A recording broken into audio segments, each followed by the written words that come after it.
warahmatullahi wabarakatuh. Assalamualaikum warahmatullahi wabarakatuh.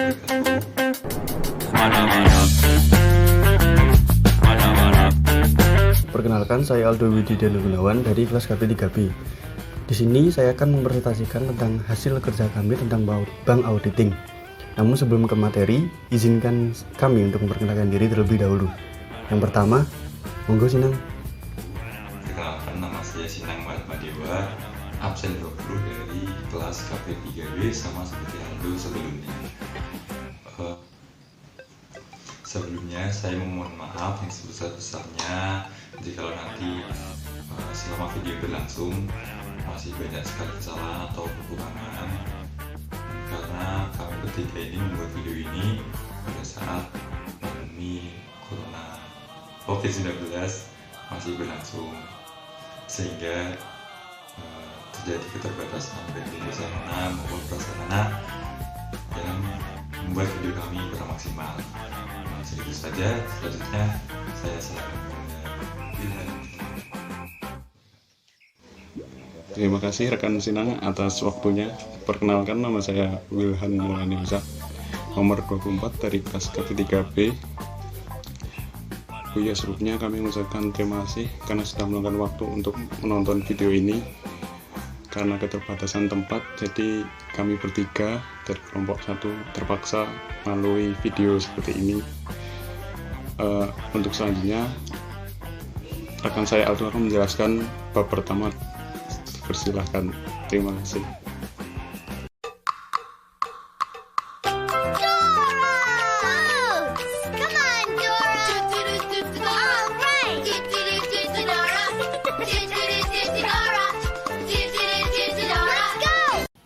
Oke, kita ke materi pertama. Audit perbankan. Menurut Surat Keputusan Menteri Keuangan Republik Indonesia Nomor 792 Tahun 1990 tentang lembaga keuangan diberi batasan sebagai semua badan yang kegiatannya di bidang keuangan melakukan perhimpunan dan penyaluran dana kepada masyarakat, terutama guna membiayai investasi perusahaan. Meskipun dalam peraturan tersebut lembaga keuangan diutamakan untuk membiayai investasi perusahaan, namun peraturan tersebut tidak berarti membatasi kegiatan pembiayaan lembaga keuangan hanya untuk investasi perusahaan. Dalam kenyataannya, kegiatan pembiayaan lembaga keuangan bisa diperuntukkan bagi investasi perusahaan, kegiatan konsumsi, serta kegiatan distribusi barang ataupun jasa. Kemudian pengertian bank. Bank didefinisikan oleh Undang-Undang Nomor 10 Tahun 1998 tentang perubahan atas UU Nomor 7 Tahun 1992 tentang perbankan sebagai badan usaha yang menghimpun dana dari masyarakat dalam bentuk simpanan dan menyalurkannya kepada masyarakat dalam bentuk kredit dan atau bentuk-bentuk lainnya dalam rangka meningkatkan taraf hidup rakyat banyak. Kemudian kegiatan bank itu yang pertama ada dua. Yang pertama, penghimpunan dana secara langsung berupa simpanan dana masyarakat, baik berupa tabungan, giro, dan deposito. Kemudian secara tidak langsung dari masyarakat, meliputi kertas berharga, penyertaan, pinjaman atau kredit dari lembaga lain. Yang kedua, penyaluran dana untuk tujuan modal kerja, investasi, dan konsumsi kepada badan usaha dan individu untuk jangka pendek, menengah, dan panjang. Kemudian fungsi bank. Fungsi bank secara umum, fungsi utama bank adalah menghimpun dana dari masyarakat dan menyalurkannya kembali kepada masyarakat untuk berbagai tujuan atau sebagai financial intermediary. Secara lebih spesifik, bank dapat berfungsi sebagai agent of trust, agent of development, dan agent of services. Yang pertama, agent of trust. Dasar utama kegiatan perbankan adalah kepercayaan, baik dalam hal penghimpunan dana maupun penyaluran dana. Masyarakat akan mau menitipkan dananya di bank apabila dilandasi adanya unsur kepercayaan. Masyarakat percaya bahwa uangnya tidak akan disalahgunakan oleh bank. Uangnya akan dikelola dengan baik, bank tidak akan bangkrut, dan pada saat yang telah dijanjikan simpanan tersebut dapat ditarik kembali dari bank. Pihak bank sendiri akan mau menempatkan atau menyalurkan dananya pada debitur atau masyarakat apabila dilandasi adanya unsur kepercayaan. Pihak bank percaya bahwa debitur tidak akan menyalahgunakan pinjamannya. Debitur akan mempunyai kemampuan untuk membayar pada saat jatuh tempo, dan debitur mempunyai niat baik untuk mengembalikan pinjaman beserta kewajiban lainnya pada saat jatuh tempo. Ini yang kedua ada agent of development. Kegiatan perekonomian masyarakat di sektor moneter dan di sektor real tidak dapat dipisahkan.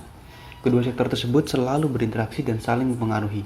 Sektor real tidak akan dapat berkinerja dengan baik apabila sektor moneter tidak bekerja dengan baik. Kegiatan bank berupa penghimpunan dan penyaluran dana sangat diperlukan bagi lancarnya kegiatan perekonomian di sektor real. Kegiatan bank tersebut memungkinkan masyarakat melakukan kegiatan investasi, kegiatan distribusi, konsumsi tidak dapat dilepaskan dari adanya penggunaan uang. Kelancaran kegiatan investasi, distribusi, dan konsumsi ini tidak lain adalah kegiatan pembangunan perekonomian. Kemudian ada agent of service. Di samping melakukan kegiatan perhimpunan dan penyaluran dana, bank juga memberikan penawaran jasa perbankan yang lain kepada masyarakat. Jasa yang ditawarkan bank ini erat kaitannya dengan kegiatan perekonomian masyarakat secara umum.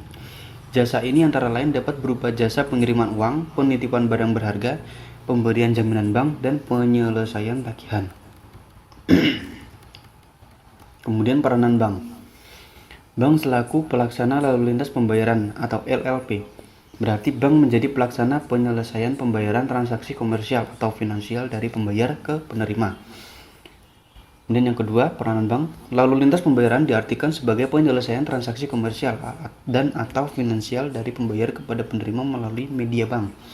LLP ini sangat penting untuk mendorong kemajuan perdagangan dan globalisasi perekonomian karena pembayaran transaksi aman, praktis, dan ekonomis. Bank selaku stabilisator moneter diartikan bahwa bank mempunyai kewajiban ikut serta menstabilkan nilai tukar uang, nilai kurs, atau harga barang-barang relatif atau tetap, baik secara langsung maupun melalui mekanisme GWM atau Giro Wajib Minimum Bank, operasi pasar terbuka, atau kebijakan diskonto. Kemudian yang terakhir, peranan bank. Bank sebagai dinamisator perekonomian berarti bahwa bank merupakan pusat perekonomian, sumber dana, pelaksana lalu lintas pembayaran, memproduktifkan tabungan, dan pendorong kemajuan perdagangan nasional dan internasional. Kemudian pengertian dari audit perbankan sendiri yaitu suatu pemeriksaan yang dilakukan secara kritis dan sistematis oleh pihak yang independen terhadap laporan keuangan bank yang telah disusun oleh manajemen beserta catatan-catatan pembukuan dan bukti-bukti pendukungnya dengan tujuan untuk memberikan pendapat mengenai kewajaran laporan keuangan tersebut. Alasan dilakukannya audit perbankan yaitu sebagai bahan evaluasi pelayanan wealth management dikaitkan dengan SOP, manajemen risiko, internal control, dan pengelolaan human capital yang mengacu aturan BI, khususnya aturan kehati-hatian dan governance dalam melindungi nasabah dan mitigasi risiko. Wealth management adalah pengelolaan dana nasabah oleh bank baik untuk deposito yang ditawarkan bank maupun untuk investasi produk non-bank seperti reksadana dan bancassurance. Bank wajib mengikat kerjasama dengan manajer investasi yang mengelola produk reksadana dan bancassurance. Bentuk kerjasama antara bank dengan manajer investasi ini termasuk dalam objek pemeriksaan BI dalam audit wealth management. Ini untuk memastikan risiko produk tersebut tetap ada di manajer investasi reksadana dan bancassurance. Peran bank hanya sebagai channeling agent. Ya, mungkin hanya sekian yang dapat saya sampaikan penjelasan dari saya. Kemudian saya lempar ke rekan saya selanjutnya untuk menjelaskan materi selanjutnya. Terima kasih. Ya, assalamualaikum warahmatullahi wabarakatuh. Di sini saya akan melanjutkan materi yang sudah dijelaskan oleh Aldo berhubungan dengan auditing. Di sini saya akan langsung saja ke materi. Yang pertama yaitu prosedur auditing. Sebelum kita masuk ke prosedurnya, kita harus tahu dulu jenis-jenis akun bank ya. Untuk memaksimalkan posisi kas, entitas, melaksanakan prosedur yang mempercepat penagihan, penerimaan kas, dan menunda pembayaran pengeluaran kas. Dengan prosedur tersebut dihasilkan pendapatan bunga atas kelebihan kas atau berkurangnya biaya pinjaman tunai. Berikut ini adalah jenis akun bank yang biasanya digunakan.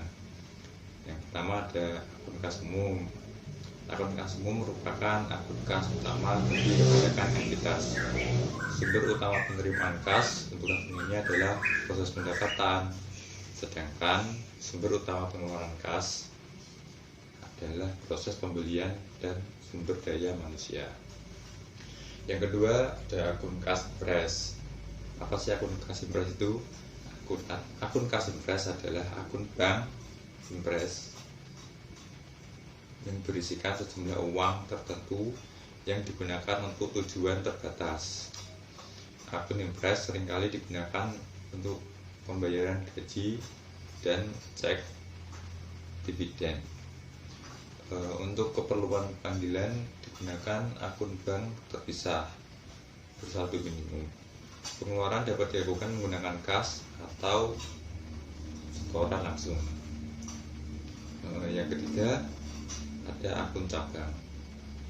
Akun cabang dapat dioperasikan dengan beberapa cara. Coba kita lihat. Pada beberapa entitas, akun cabang merupakan akun impres untuk pembayaran pengeluaran cabang yang saldo minimumnya telah ditetapkan. Cabang menyerahkan laporan kas secara periodik kepada kantor pusat dan akun cabang menerima cek atau transfer dari akun kas umum. Selanjutnya langsung ke materi yang pertama, yaitu prosedur yang pertama, yaitu prosedur analisis substantif kas. Dalam prosedur ini ada dua cara yang dapat digantikan. Sebenarnya saya jelaskan dulu prosedur analisis substantif kas itu apa. Prosedur analisis substantif untuk audit kas hanya terbatas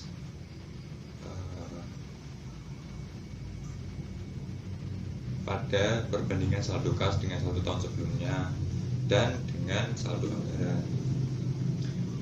Penggunaan terbatas dari prosedur analisis substantif ini pada umumnya dapat digantikan dengan yang pertama, pengujian pengendalian dan atau pengujian substantif ekstentif atas transaksi penerimaan dan pengeluaran kas, atau yang kedua yaitu pengujian ekstentif atas rekonsiliasi bank entitas. Oke, sebelum kita masuk ke prosedur yang kedua, kita harus kenali dulu tujuan dari pengujian substantif terhadap saldo kas. Oke, di sini saya mencatatkan ada 5 tujuan. Yang pertama yaitu untuk memperoleh keyakinan tentang keandalan catatan akuntansi yang bersangkutan dengan kas. Yang kedua ada membuktikan keberadaan kas dan keterjadian transaksi yang berkaitan dengan kas yang dicantumkan di neraca. Ketiga, membuktikan hak kepemilikan klien atas kas yang dicantumkan di neraca. Yang keempat, membuktikan kewajaran penilaian kas yang dicantumkan di neraca. Dan yang terakhir, membuktikan kewajaran penyajian dan pengungkapan di neraca. Oke, sama saja. Proses yang kedua adalah pengaruh pengendalian. Pengendalian utama yang mempengaruhi langsung audit kas adalah pembuatan rekonsiliasi bank bulanan oleh karyawan klien yang terpisah dari fungsi penanganan dan pencatatan penerimaan dan pengeluaran kas. Rekonsiliasi bank tersebut memastikan bahwa saldo terbuku klien mencerminkan jumlah yang sama dengan saldo bank yang setelah unsur-unsur yang direkonsiliasikan dimasukkan.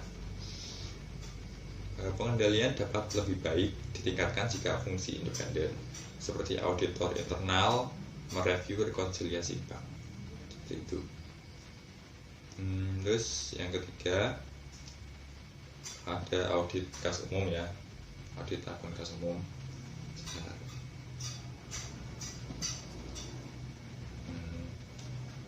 Audit kas umum ini sebelum mengerjakan audit kas umum ini, ada baiknya kita mendapatkan dokumen-dokumen berikut ini. Yang pertama, salinan rekonsiliasi bank. Yang kedua, bentuk standar untuk mengkonfirmasi informasi saldo akun pada lembaga keuangan. Dan yang ketiga, pisah batas rekening koran.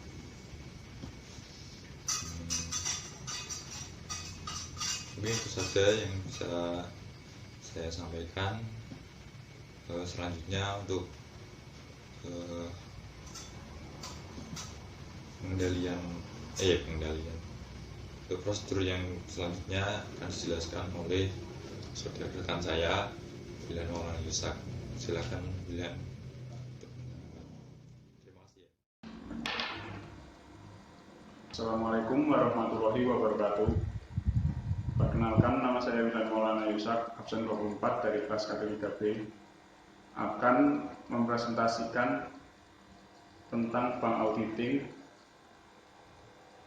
dan melanjutkan dari saudara Sinang, yaitu menuju ke bab 4, menguji rekonsiliasi bank atau test of the bank reconciliation. Jumlahnya ada 6. Yang pertama, uji akurasi matematis kertas kerja rekonsiliasi dan cocokkan saldo menurut buku dengan buku besar. Yang kedua, cocokkan saldo bank pada rekonsiliasi bank dengan saldo yang terdapat pada kumulasi bank standar. Lalu yang ketiga, telusuri setoran dalam perjalanan pada rekonsiliasi bank kepisah batas rekening koran. Yang keempat, bandingkan cek yang beredar pada kertas kerja rekonsiliasi bank dengan cek yang dibatalkan pada pisah batas rekening koran, yaitu untuk nama penerima dan jumlah. Yang kelima, cocokkan setiap biaya yang terdapat pada rekening koran rekonsiliasi bank. Lalu yang terakhir, yang keenam, cocokkan saldo buku setelah penyesuaian dengan schedule induk akun kas.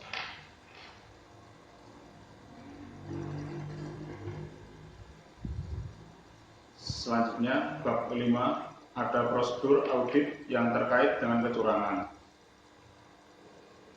Yang pertama, prosedur rekonsiliasi bank yang diperluas. Prosedur rekonsiliasi bank yang diperluas atau Extended Bank Reconciliation Procedure. Dalam beberapa hal, rekonsiliasi bank akhir tahun dapat digunakan untuk menutupi penyalahgunaan kas. Hal ini dilakukan dengan memanipulasi unsur yang harus direkonsiliasi dalam rekonsiliasi bank. Yang kedua, pembuktian kas. Pembuktian kas atau proof of cash. Pembuktian kas digunakan untuk merekonsiliasi penerimaan dan pengeluaran kas yang tercatat pada buku klien dengan kas yang disetorkan atau yang dikeluarkan dari akun bank pada suatu periode tertentu. Pembuktian kas seringkali disebut juga sebagai pembuktian kas yang terdiri dari 4 kolom.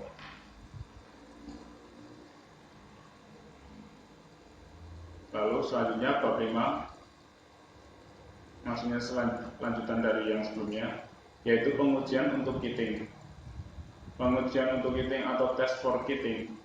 Jika kas dicuri oleh karyawan, sangatlah untuk menutupi kekurangan kas dengan praktek yang dikenal sebagai kitting, yaitu karyawan menutupi kekurangan kas dengan melakukan transfer dari satu akun bank ke akun bank lain dan tidak mencatat transaksi tersebut dengan benar dalam buku klien. Pendekatan yang umumnya dilakukan auditor untuk menguji kitting adalah membuat schedule transfer antar bank, audit akun impres penggajian atau cabang, audit atas akun kas impres seperti akun penggajian dan cabang mengikuti langkah audit dasar yang sama dengan audit atas akun kas umum. Pengujian audit akun ini tidak terlalu luas untuk 2 alasan. Pertama, saldo akun impres tersebut tidak material, yaitu akun penggajian, dan cabang tersebut dapat hanya berisikan saldo sebesar $1.000. Kedua, jenis pengeluaran adalah homogen. Menurut saya cukup sekian. Saya mewakili dari kelompok 1. Mohon maaf jika banyak kekurangan.